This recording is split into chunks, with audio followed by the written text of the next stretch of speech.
my God, better I get wetin person dey pass. Wetin dey pass? You don't chop belle full. Wetin dey worry you? Wetin dey work you? Go and buy thrift, eh?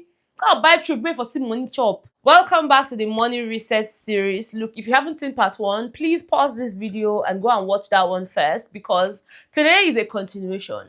I mean, in part 1, we talked about fixing our relationship with our money, tracking our spending, saving first, creating an emergency fund, basically putting our finances back in order. But today, today we're talking about something that I think is even harder. Yes, our lifestyle. Can I be honest with you? Sometimes the problem is not that we don't earn enough money. Sometimes our lifestyle is just too expensive for the season that we're in currently.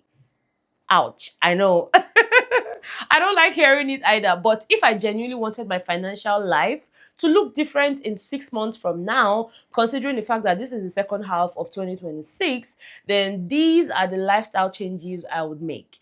And before anybody says, oh, Betha, so you want us to suffer? No, I'm not asking anybody to suffer, okay? I'm just asking us to stop making our lives unnecessarily expensive, because there's a difference, okay? Now, let's get into it.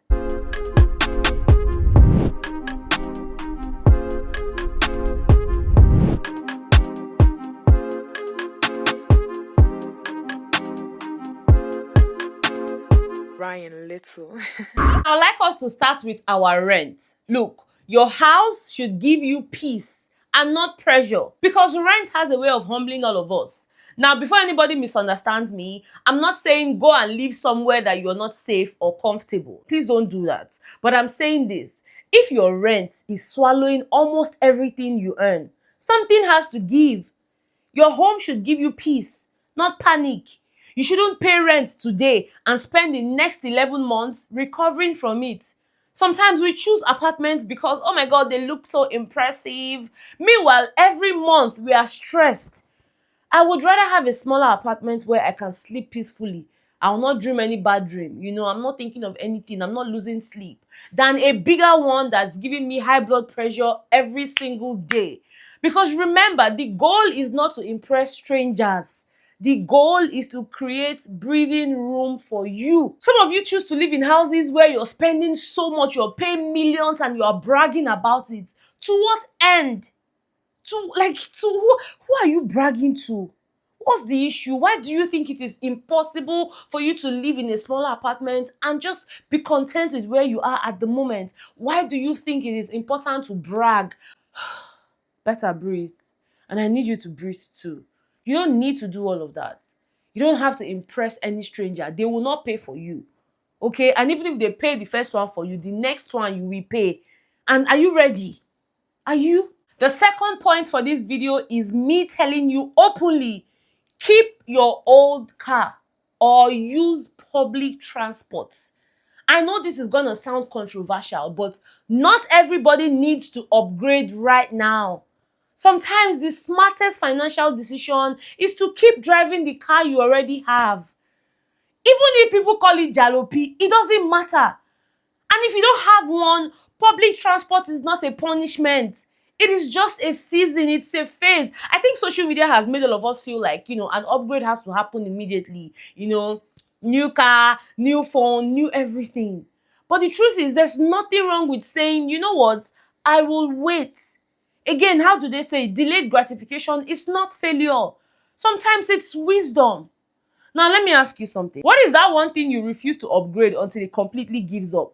For me, it will be my phone. If my phone is still working, I'm not in a hurry. I will use the phone until the phone starts to cry for it, because na me buy am.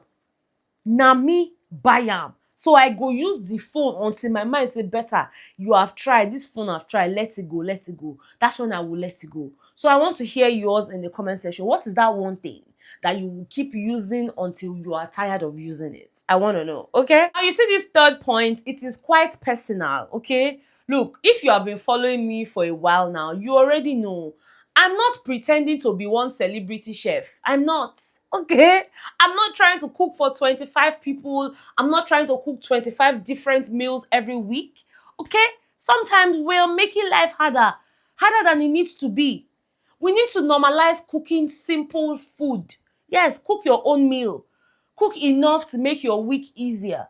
It doesn't have to be perfect. The goal is not to impress Instagram what I ate in a day or everything I ate in 1 week. Nobody send you that one.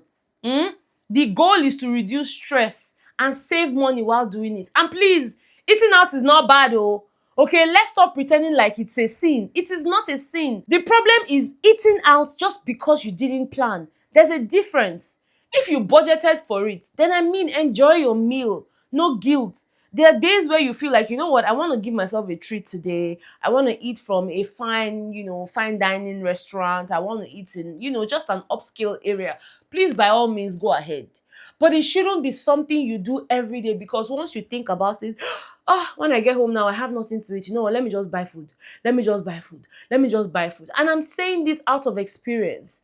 Again, and that's why I like this page, because I'm speaking from my own personal experience as well.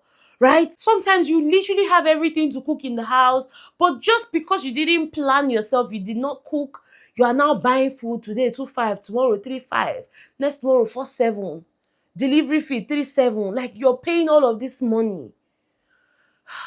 Please, let us normalize cooking for the week. I know it's not interesting, but it will help us a lot, especially because we have a goal. First half don't go. We have only second half to redeem ourselves. I'm begging you. Let's just do it, okay? Now, after cooking, what do? We need to pack our lunch. Yes, can I tell you this? And it shocked me. Lunch is not just lunch, oh. Oh, I'm going for lunch. Oh, lunch. Lunch is not just lunch, oh. Lunch is a monthly bill that is hiding inside your routine. Imagine buying lunch every work day.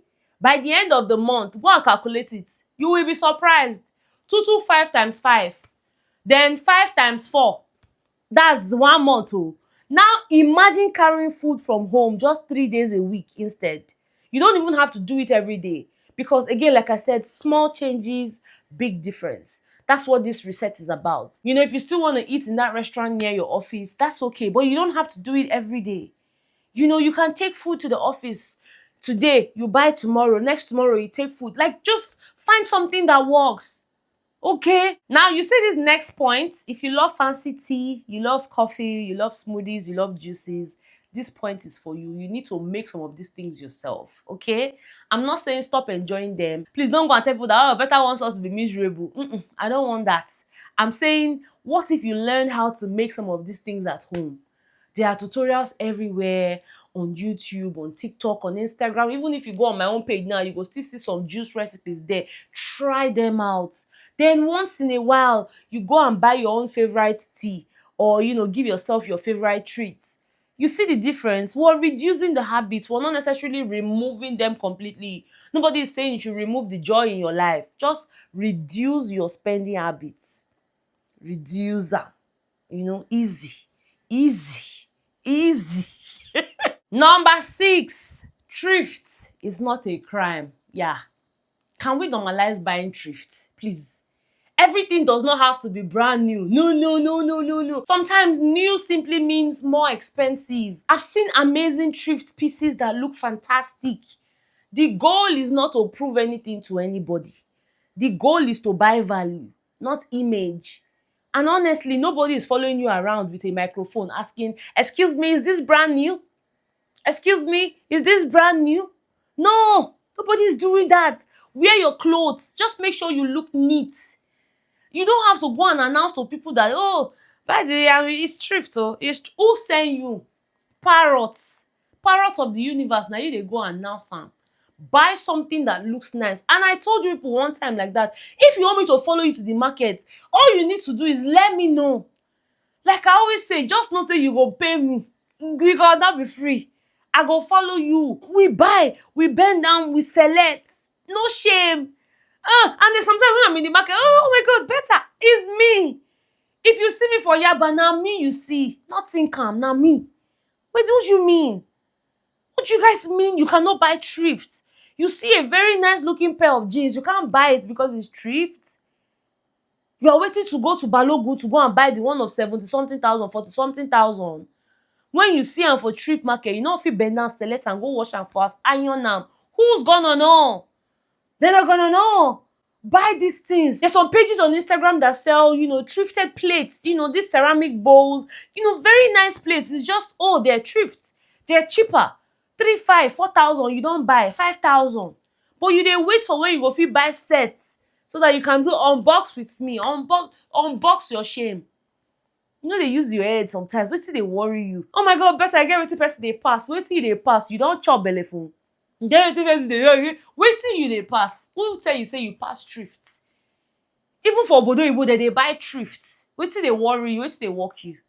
You no use your head, use your akonuche. Dey there dey tell me, oh my god, Betha, thrift. Go and buy thrift, eh? Go and buy thrift make for see money chop. Wetin dey work you? Now this next point is so important. I need you to have fun without going broke. Okay? Please don't think that this whole reset thing we're doing means we're canceling joy, we're canceling enjoyment. No. Life is meant to be enjoyed. But enjoyment doesn't always have to come with huge bills. Sometimes invite your friends to your house now. Make una cook noodles, chop, watch movie. Sometimes just go for a walk, dem no dey pay. Visit a park, dem no dey cost. At ten d free events, play games. Some of my best memories did not cost so much oh. Sometimes I go just gather my sisters, we go dey house, we go cook, chop, laugh, everybody go sleep, wake up. And I think we've been sold this whole idea that if it is not expensive, then it is not enjoyable. That's not true. That's not true. Fun feels better when it doesn't leave you anxious afterwards. Okay, you don enjoy finish, na everybody dey go house, then you bring out calculator. I spend how much? The chicken wings wey we buy, how much? The chicken thighs, chicken breast, wetin concern? Like mama dey house chop egg. One full egg na one full fowl. Na one full chicken. Chop am. Wetin dey work you? Now for this one this one, can we all breathe before I say it? Just take a deep breath oh. Okay? You need to stop trying to look rich. I said it. Stop trying to look rich and start trying to become financially comfortable. There's a difference. Sometimes we are buying things that don't even fit our current budget just because we don't want people to think we are struggling. But let me ask you, who are we trying to impress? I asked this question on Instagram the other day. The people you are trying to impress, are they not paying bills? And here's the question I want all of us to ask ourselves oh. Do I want to look comfortable or do I actually want to be comfortable? Because those are two completely different goals. Now, as we wrap up this whole money reset series, I genuinely want to leave you with this, okay? Making more money only changes your life if you keep some of it. But if you keep spending it, it doesn't really make any much of a difference. You know, building wealth is actually boring before it becomes beautiful. And of course, there would always be days where, you're scrolling through the internet, you're scrolling on Instagram, TikTok, and, you feel like everyone is traveling and, they're just living their best life. And maybe you feel a little left behind. And that's okay. Just remember why you started. You're not doing this because you hate nice things. You're doing this because you love your future self enough to actually prepare for it. So before you spend money this week, ask yourself one question, okay? Will this make my life better? Or will it just make me feel better for 5 minutes? Sometimes the answer will be buy it, and that's okay. Other times you will realize that you don't actually need it. Now that, my dear friend, is growth. Okay? Anyways, if you have been watching this series from part 1 up until this part 2, thank you so much. I would love to know, which lifestyle change are you committing to first? Tell me. Let's keep each other accountable in the comments. And if you're feeling stuck, whether it's with your finances, your business, a side hustle, or you just need clarity on your next step, I do offer a one-on-one strategy session. All you need to do is to send me an email via the email that is written on the screen right now, and it would also be in the description as well. I would genuinely love to help you. And I want you to remember that we are not chasing the appearance of wealth. We're building the habit of it. Okay? I'll see you on the next video. Bye.